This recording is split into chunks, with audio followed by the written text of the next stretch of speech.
Bonjour à tous, bonjour à toutes et bienvenue dans cette nouvelle série de vidéos reboot d'une ancienne série que j'avais déjà fait, qui est assez ancienne maintenant, autant la renouveler, sur Adobe Premiere Pro, précisément l'étalonnage dans Adobe Premiere Pro. Information, ici on ne va pas voir Premiere dans son intégralité, le montage, les effets, le son, etc. Non, on va se concentrer uniquement sur l'étalonnage.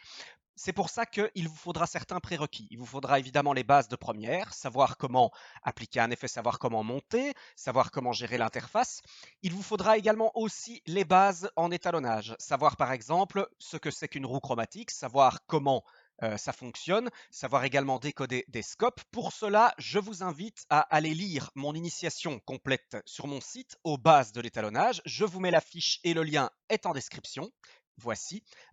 Évidemment, si vous n'avez jamais touché à l'étalonnage, ces prérequis vont être indispensables. Vous avez 3 ateliers pratiques dans l'initiation qui sont respectivement présentés sous Final Cut Pro 10 et sous DaVinci Resolve, mais ces 3 ateliers pratiques, ce qui est expliqué tout du moins dans ces 3 ateliers pratiques, est totalement applicable ici dans Premiere. Le principe même de l'étalonnage est le même. Bien, alors, nous allons nous concentrer essentiellement sur un outil, l'outil principal d'étalonnage, l'outil de base dans Adobe Premiere Pro qui s'appelle le Lumetri. Je vais aller le chercher ici dans les effets. Pour cela, je vais aller dans les effets vidéo, je vais aller dans correction colorimétrique et je vais prendre ici le couleur Lumetri et par exemple l'appliquer sur ce plan. Ainsi donc, une fois que je clique sur ce plan et que je vais dans mes options d'effets, je retrouve ici le couleur Lumetri avec toutes ces options de modification d'étalonnage. Cependant, il y a bien plus simple que cette fonctionnalité, à savoir aller chercher le couleur Lumetri, l'appliquer sur les plans, puis ensuite corriger ici dans l'interface. Il y a une solution bien plus simple. Pour cela, il suffit d'aller ici dans Fenêtre et Espace de travail, aller sur l'espace de travail Couleur. Voilà. Et on peut voir immédiatement que Premiere s'adapte au niveau de son interface et qu'on retrouve en réalité ici, regardez, qu'est-ce que c'est que ceci? C'est FX, regardez, couleur Lumetri. Il s'agit de l'application de notre couleur Lumetri que nous allons voir en intégralité, option par option, dans cette suite de vidéos. Vous pouvez voir ici d'ailleurs, auparavant nous avions le moniteur source qui se trouve ici, que se sont activés. S'ils ne se sont pas activés, vous pouvez aller les chercher ici. Les moniteurs Lumetri. Les moniteurs Lumetri correspondent à vos scopes. Il est capital de savoir décoder et d'utiliser un scope dans le cadre d'étalonnage. Cela est expliqué, bien entendu, dans mon initiation à l'étalonnage et vous pouvez modifier l'affichage. Vous pouvez par exemple ne choisir qu'un seul scope, comme par exemple ici l'oscilloscope, l'apparat, pardon, les 3 canaux, ou bien plutôt ici la forme d'onde, à savoir le waveform, ainsi, etc. Nous allons voir également en globalité comment gérer ces différents scopes dans Adobe Premiere Pro. Et nous allons utiliser essentiellement donc cet espace de travail, cette disposition de fenêtre-ci. Comme ça, vous êtes déjà paré. Le deuxième grand intérêt de cette disposition d'interface est que nous avons directement le panneau Lumetri et même si nous n'avons pas appliqué l'effet Lumetri en allant le chercher dans les effets ici, dans la bibliothèque d'effets de Premiere, sur le plan, il nous suffit d'aller sur ce plan, sélectionner, et de directement appliquer une correction colorimétrique. Par exemple, ici, j'applique une correction de balance des teintes, comme vous voyez. Et directement, si vous regardez maintenant, si je prends ce plan et que je vais dans l'option d'effet, on peut voir qu'automatiquement, Premiere a ajouté, vous voyez, il est ici. Premiere a ajouté mon effet couleur Lumetri directement sur le plan. Très pratique donc pour pouvoir étalonner rapidement et efficacement. Notre couleur Lumetri se présente dans cette interface sous forme de volets. Chacun des volets, vous allez les ouvrir en cliquant dessus l'un après l'autre. Alors, correction de base, des outils pour appliquer votre correctif. Par exemple, si vous avez une image trop bleue, trop jaune ou autre, pas assez exposée, vous pouvez ici directement utiliser des curseurs afin d'appliquer un correctif. C'est ce que je viens de faire ici, par exemple, avec mon plan qui a une dominante bleue. Je peux la corriger directement, par exemple, ici en modifiant sa température. Alors, le créatif. Créatif, application de vos luttes de conversion, luttes qui peuvent être diverses et dont nous allons reparler dans un workflow log, application de votre workflow log dans Premiere. Nous parlerons de tout ça dans une prochaine vidéo. Et application directement d'effets de style duotone, avec 2 roues chromatiques, l'une pour les tons foncés, l'une pour les tons clairs. Très pratique. D'où le nom créatif. Les courbes, le deuxième outil principal et le plus répandu dans les traitements d'étalonnage, qui permet de répartir notre contraste, répartir notre saturation au niveau de chaque canal, comme vous le voyez ici, autrement dit définir notre gamma. Et nouveauté qui n'était pas dans mon ancienne suite de vidéos, celle-ci, les courbes de saturation teinte. J'appelle cela les courbes croisées, c'est un terme que j'utilise. Donc les courbes de saturation teinte ou courbes HSL qui vont vous permettre d'appliquer une correction dans un vecteur précis. Par exemple, une correction de saturation dans une teinte, une correction de teinte dans un vecteur de teinte, etc. Nous verrons cela également en détail. C'est une excellente nouveauté qui a été introduite avec Premiere Pro 2018 ou 2019, je ne sais plus, je crois que c'était 2018. Nous allons les voir en détail. C'est très pratique, c'est très bienvenu ceci comme nouveauté. Donc nous allons les voir en détail.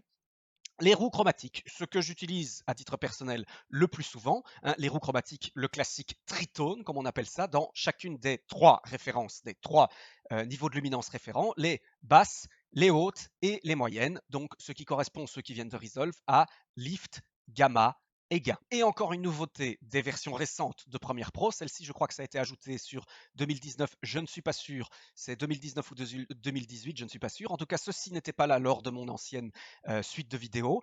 La vue de comparaison, on n'a plus besoin d'aller chercher le moniteur de référence, on peut directement faire ici vue de comparaison pour comparer deux plans au niveau de leur colorimétrie et appliquer une correspondance rapidement ou automatique. Très pratique, une nouveauté plus que bienvenue de nouveau dans les nouvelles versions de Premiere. Très pratique.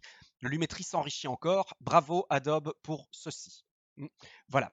Alors, nous verrons ça de nouveau en détail. Le TSL secondaire, c'est là où nous allons commencer à faire des étalonnages secondaires, à savoir nous allons isoler une zone. Cette zone, on va l'isoler par exemple au préalable par une forme. Pour ça, on va utiliser les outils de masque de Premiere que nous verrons en détail.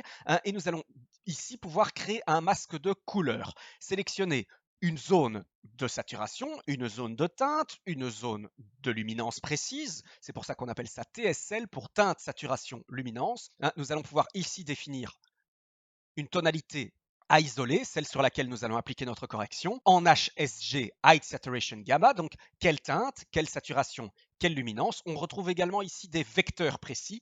Après avoir défini chacun de ces vecteurs, nous allons donc pouvoir appliquer une correction avec l'outil qui se trouve ici dans le volet, correction. On peut évidemment affiner le masque, nous verrons ça en détail. Et donc on va pouvoir appliquer une correction ou bien par style monotone ou bien par style tritone, on retrouve ici le même effet, et plusieurs curseurs de nouveau qu'on retrouve dans la correction de base.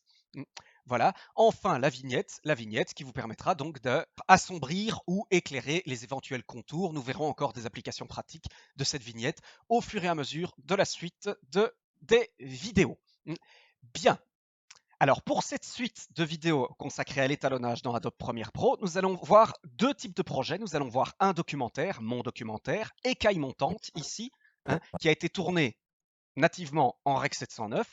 Et nous allons voir aussi une fiction, Quatuor, ici, qui a été tournée, lui, en 10-bit log. De cette façon, nous allons avoir deux styles d'étalonnage très différents, deux directions totalement différentes, qui vont nous permettre de varier les traitements, de varier les styles et d'avoir une meilleure vision un peu plus diversifiée des différents résultats que vous pouvez obtenir selon tel ou tel type de workflow. Avant de conclure cette vidéo, une question que beaucoup de gens se posent, puis-je me contenter du Lumetri de Premiere ou dois-je aller dans DaVinci Resolve pour faire mon étalonnage? Alors, pour répondre directement à cette question, tout dépend de votre workflow, tout dépend de vos besoins, de votre activité.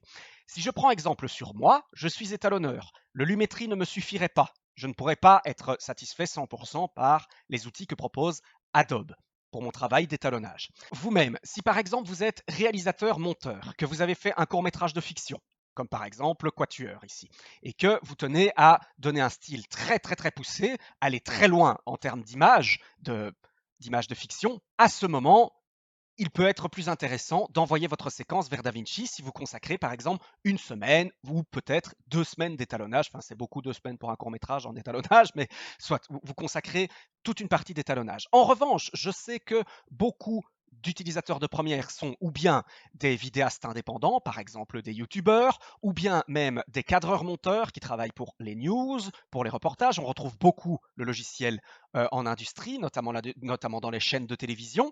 À ce moment, pour faire tout ce qui est vos corrections colorimétriques de base, rattraper vos plans, faire votre continuité, éventuellement, si vous faites vos vidéos, vos podcasts, vous êtes youtubeur ou autre style, je ne sais pas, vous faites une web série et que vous voulez juste donner votre étalonnage de style, une patte à à vos vidéos, vous aurez plus qu'assez d'outils ici de base dans Premiere pour arriver à corriger vos images, arriver à donner votre patte, votre style personnalisé de façon très rapide.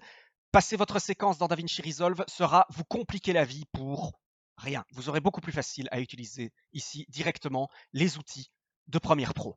Il faut bien comprendre que Adobe Premiere Pro est un logiciel de montage, il s'adresse aux monteurs. Les outils ici que vous allez retrouver dans Lumetri s'adressent aux monteurs. C'est pour faciliter le travail d'étalonnage des monteurs. Soit dit en passant, ce plugin Lumetri est clairement le plus perfectionné, le plus complet et le plus convaincant de ceux qui sont intégrés de base dans un logiciel de montage. Et il sera suffisant pour l'essentiel de votre travail. DaVinci Resolve, sa page étalonnage est adressée aux étalonneurs. L'objectif du logiciel, son public visé n'est pas le même. Comparer les deux n'a pas de sens.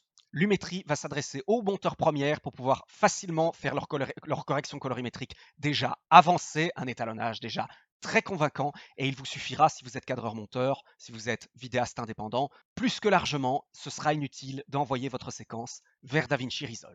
Bien, j'espère que cette première vidéo vous a plu. N'oubliez pas de vous abonner, n'oubliez pas les pouces bleus, n'oubliez pas les commentaires, et je vous dis à très bientôt, à mon avis à ce week-end, pour un premier passage sur la correction de base et le démarrage de l'étalonnage de nos plans dans Adobe Premiere Pro. Merci!